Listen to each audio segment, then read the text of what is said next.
Season की शुरुआत हमारे हीरो हान से होती है, जो एक बहुत बड़ी फिल्म प्रोड्यूसिंग कंपनी का मालिक है और उसने एक पार्टी रखी है जिसमें बहुत सारे एक्टर और एक्ट्रेसेस आए हुए थे। तभी एक एक्ट्रेस हान पर डोरे डालने के लिए उसके करीब जाने की कोशिश में उसके ऊपर ही गिर जाती है, जिस पे हान को काफी गुस्सा आता है और उस लड़की का एक्टिंग करियर ही खत्म हो जाता है। अगले सीन में हम अपनी फीमेल लीड जेंग को देखते हैं, जो अपने बेटे का इलाज करवाने शहर में आई है। वो अपने बेटे के साथ जा रही थी जब एक शॉप पर चलते टीवी में वो हान को देखकर सोचती है, 6 साल हो गए, ना जाने तुम कैसे होगे। तभी उसका बेटा जियाओ कहता है कि ये मेरे डैड है ना, जिस पर जेंग मना करती है कि ये आपके डैड नहीं है। लेकिन जियाओ कहता है कि ये डैड ही है, मैंने आपकी स्केचबुक में उनकी बहुत सारी फोटोज देखी हैं। जेंग उसको बड़ी मुश्किल से मनाती है कि ये तुम्हारी डैड नहीं है। वो जियाओ को वहीं छोड़कर एक शॉप में कुछ लेने जाती है तो जियाओ कुछ गुब्बारे देकर उनके पीछे चला जाता है, जिनके साथ खेलते हुए वो काफी दूर आ जाता है। और तभी उसे व्हीलचेयर पे बैठा हान नजर आता है, जिसे देखकर वो खुश होता है और उसे डैड कहते हुए उसके गले लगने लगता है। हान का सेक्रेटरी उसे कहता है कि बच्चे ये तुम्हारे डैड नहीं है। वो कहता है कि आप झूठ बोल रहे हैं, यही मेरे डैड हैं। और एक बार फिर उसकी टांगों से चिपकने लगता है तो हान उससे पूछता है कि तुम्हारी मॉम किधर है। उधर जेंग बाहर आती है तो जियाओ को ना पाकर उसे ढूंढने लगती है और लोगों से उसकी फोटो दिखाकर उसके बारे में पूछती है। हान जियाओ से उसकी मॉम का पूछता है तो वो कहता है कि मैं मॉम को तो भूल ही गया, अब मैं मॉम तक कैसे पहुँचूंगा। हान अपने असिस्टेंट से कहता है कि इसके साथ जाकर इसकी मॉम को ढूंढो, लेकिन जियाओ को तो अपने डैड के साथ ही रहना था। ये देख हान उसे अपने साथ ही ऑफिस ले आता है क्योंकि उसकी बोर्ड मीटिंग स्टार्ट होने वाली थी। तभी वो उसके बैग के साथ आईडी पर नंबर देकर अपने असिस्टेंट से उस नंबर पर कॉल करने का कहता है। असिस्टेंट जेंग को कॉल करके कंपनी का नाम बताकर वहाँ आने का कहता है तो कंपनी का नाम सुनकर जेंग सोच में पड़ जाती है। वो जियाओ को लेने जाती है तो उसे हान के रूम में भेज दिया जाता है। जियाओ हान को देखकर काफी खुश हो रहा था। तभी जेंग अंदर आती है, जियाओ उसके पास जाती है, उसके गले लग जाता है और कहता है कि मुझे डैड मिल गए। जेंग को देखकर हान अपने असिस्टेंट से जियाओ को बाहर ले जाने के लिए कहता है। उनके जाने के बाद हान उसे कहता है कि 6 साल हो गए हैं। जेंग पूछते कि तुम्हारे पैर, तो हान कहता है कि मैं डिसेबल हो चुका हूँ, जैसा तुमने 6 साल पहले कहा था। जेंग कहती है कि लिन ने कहा था कि वो तुम्हारा इलाज करवा लेगी। तो हान उसे कहता है कि मैं कभी नहीं भूल सकता, जब मुझे तुम्हारी सबसे ज्यादा जरूरत थी तब तुम मुझे छोड़ गई थी। जेंग उसके पास जाकर उससे सॉरी करती है तो उसका गला पकड़ कर पूछता है कि बच्चे को लेकर आने का तुम्हारा क्या मकसद है। जेंग कहती है कि मैं सिर्फ उसका इलाज करवाने आई हूँ। हान को उस पर काफी गुस्सा आता है और वो उसे अपनी गोद में बिठाते हुए पूछता है कि इस बच्चे का फादर कौन है। जेंग को उसके जोर से पकड़ने पर दर्द हो रहा था, जिस पे हान उसे कहता है कि जब तुम मुझे 6 साल पहले छोड़ गई थी तब मुझे इससे कहीं ज्यादा दर्द हुआ था। फ्लैशबैक से हमें पता चलता है कि 6 साल पहले जब हान और जेंग एंगेजमेंट के बाद घूमने के लिए गए थे तब जेंग एक घर में चली गई थी जिसे बाहर से किसी ने लॉक कर दिया था। वहाँ हान उसे ढूंढते हुए पहुंचा तो जेंग की आवाज सुनकर उसे निकाल लेता है। वो वापस जाने लगते हैं तो रास्ते में जेंग के ऊपर एक बोट गिरने लगा था तो हान ने उसके आगे आकर उसे बचा लिया। वो बोट हान के ऊपर गिरता है जिस कारण उसके पैर डैमेज हो गए थे और वो ऑपरेट के लिए हॉस्पिटल में एडमिट था। जेंग हॉस्पिटल जाती है तो हान की दोस्त उसे कहती है कि तुम्हारी वजह से हान के पैरों का ये हाल है। जेंग को ये सुनकर काफी टेंशन होती है और वो लिन से कहती है कि किसी तरह हान का इलाज करवाओ। लिन उसे कहती है कि मैं इलाज तो करवा दूं, लेकिन मेरे पिता हान की एंगेजमेंट के बाद से हान के काफी खिलाफ हैं, लेकिन एक तरीका है जिससे मैं डैड को मना सकती हूँ। वो जेंग से कहती है कि तुम्हें हान की जिंदगी से हमेशा के लिए जाना होगा, फिर ही मेरे पिता हान का इलाज करेंगे। जेंग को हान के लिए उसकी बात माननी पड़ती है और वह हान के होश में आते ही उसे कहती है कि मैं तुमसे ब्रेकअप करना चाहती हूँ। वो कहती है कि तुम अब डिसेबल हो चुकी हो और मैं सारी जिंदगी तुम्हारा ख्याल रखने में बर्बाद नहीं कर सकती। हान उसे कहता है कि हमने तो हमेशा साथ रहने का वादा किया था, लेकिन जेंग कहती है कि तुम्हारे साथ रहकर मैं अपनी जिंदगी खराब नहीं करना चाहती। लिन भी उसकी बातों पर अनजान बनकर कहती है कि तुम ऐसा कैसे कर सकती हो। हान जेंग से कहने लगता है कि मुझे छोड़कर मत जाओ। जेंग उसके रोने की परवाह किए बिना वहाँ से चली जाती है और बाहर जाकर खुद भी रोने लगती है। प्रेजेंट में लिन हान से मिलने आती है तो वहाँ जियाओ को देखकर उससे बात करने लगती है, लेकिन जियाओ से कोई खास लिफ्ट नहीं करवाता। वो हान के रूम में आती है तो जेंग अभी तक लिन की गोद में थी। लिन को देखकर हान जेंग को नीचे गिरा देता है। लिन जेंग को देखकर शॉक्ड होती है और उसे पूछते कि तुम यहाँ क्या कर रही हो। जेंग उसे इग्नोर करके हान 6 साल पहले छोड़ जाने पर सॉरी करने लगती है। तभी असिस्टेंट जियाओ को अंदर लेकर आता है और जियाओ बेहोश हो चुका था, इससे वो तुरंत उसे लेकर हॉस्पिटल जाते हैं। जेंग के साथ हान और असिस्टेंट भी जाते हैं, जहाँ हान उससे उसकी बीमारी का पूछता है तो वो बताती है कि उसे किडनी और ब्लड लेवल की भी प्रॉब्लम है। हान पूछता है कि इसका फादर कौन है तो जेंग कहती है कि इससे तुम्हारा कोई लेना देना नहीं होना चाहिए। तभी हान की मॉम भी वहाँ आ जाती हैं और जेंग को बातें सुनाने लगती हैं कि तुम मेरे बेटे को धोखा देकर बेशर्मी से वापस कैसे आ गई हो और साथ अपने बेटे को भी ले आई हो जिसका बाप पता नहीं कौन है। जेंग को उनकी बात सुनकर काफी गुस्सा आता है और उनसे कहती है कि मेरे बेटे के बारे में आइंदा बात ना करना। लिन वहाँ भी आकर आग पर पेट्रोल बॉटल छिड़कते हुए कहती है कि तुम बता क्यों नहीं देती कि इसका फादर कौन है। जेंग कहती है कि मेरा हान की फैमिली से जब कोई लेना देना ही नहीं तो मैं इनको अपने बेटे के बारे में नहीं बताना चाहती।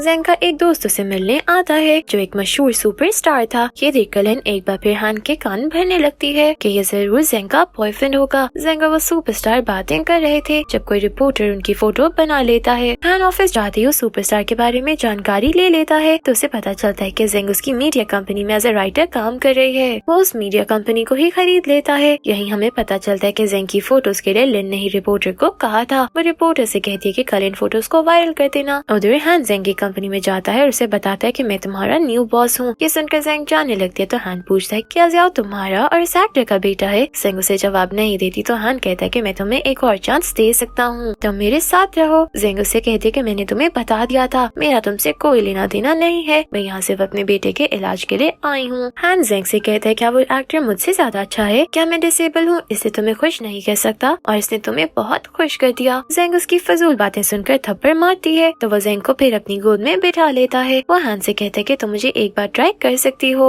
इसके साथ ही वो उसके क्लोज आने लगता है लेकिन जेंग रोते हुए उसे रिक्वेस्ट करती है कि मुझे जाने दो, जिस पे हान उसे छोड़ देता है। दोनों एक दूसरे से दूर रहकर बहुत दुखी थे क्योंकि दोनों एक दूसरे से प्यार करते थे। जेंग की फोटोज वायरल होते ही एक्टर को उसकी चिंता होने लगती है, इसलिए वो उसे मीडिया से बचकर रहने का कहता है। लिन हान से मिलने आती है तो उसे इस बारे में ही बात करने लगती है और कहती है कि वो बच्चा उन दोनों का ही होगा। हान जो पहले से गुस्से में था उसकी बातें सुनकर और गुस्से में आ जाता है। जेंग उस एक्टर के साथ घर जाती है तो वो उसे सिस्टर कहकर बुलाता है। यही हमें पता चलता है कि 6 साल पहले जब जेंग हान से ब्रेकअप करके आई थी तब उसने एक्टर को देखा था जो उस वक्त 17 इयर्स का था और उससे लड़के मार रहे थे। जेंग ने उन लोगों की वीडियोस बनाकर कहा था कि वो पुलिस को ये वीडियो दिखा देगी जिस पर वो गुंडे भाग गए थे। जेंग उसके साथ जाते हुए बेहोश हो गई थी तो वही एक्टर से हॉस्पिटल आया था। जेंग को ये पता चलते ही कि वो हान से प्रेग्नेंट है वो काफी अपसेट हो गई और तब से उन दोनों का बहन भाई वाला रिलेशन बन गया था। हान एक्टर से फोटोज वायरल होने पे बात करते हुए उसके और जेंग के रिलेशन का पूछता है लेकिन वो इस बारे में बात नहीं करता। उसका मैनेजर कहता है कि हम सोशल मीडिया पर पोस्ट कर देंगे कि इसका बच्चे से ही जेंग से कोई रिश्ता नहीं, वो एक सिंगल मॉम है। एक्टर इस बारे में बात नहीं करना चाहता था क्योंकि वो जेंग का नाम खराब नहीं करना चाहता था। जेंग और एक्टर के साथ हान भी प्रेस कॉन्फ्रेंस करता है जिसमें वो मीडिया से कह देता है कि ये दोनों मूवी के लिए मिले थे जिनका कोई रिलेशन नहीं है, इससे कोई भी इस बारे में इनसे बात ना करे। उसके मामला संभालने पर जेंग और एक्टर्स को थैंक्स कहते हैं। लिन जियाओ से उसके पिता के बारे में पूछने के लिए हॉस्पिटल पहुंच जाती है और इससे हान के बारे में बात करने लगती है तो वो कहता है कि वो मेरे डैड है। तभी जेंग वहाँ आ जाती है तो वो जियाओ को बाहर भेज देती है। लिन उससे लड़ने लगती है कि तुम जब वादा करके गई थी तो वापस क्यों आई। जेंग कहती है कि तुमने भी कहा था कि तुम हान का इलाज करवाओगी लेकिन तुमने अपना वादा पूरा नहीं किया। फिर वो उसे कहती है कि मैं अपने बेटे का इलाज करवाने आई हूँ, इसलिए तुम चिंता ना करो, मैं हान को तुम्हारे बारे में कुछ नहीं बताऊंगी। जेंग जियाओ को ढूंढने बाहर जाती है तो देखती है कि वो हान के साथ खेल रहा था। जेंग उसके पास जाती है तो जियाओ उससे पूछता है आपको लिफ्ट चाहिए। वो जेंग को हान की गोद में बिठा देता है जिसपे हान अपनी व्हीलचेयर चलाने लगता है। पर जियाओ उनको साथ देखकर खुश हो रहा था। हान जियाओ को देखकर स्माइल करता है तो उसे खुश देखकर जेंग भी खुश थी। उधर लिन जेंग को उसके रेंट के घर से निकालने के लिए प्लानिंग कर रही थी।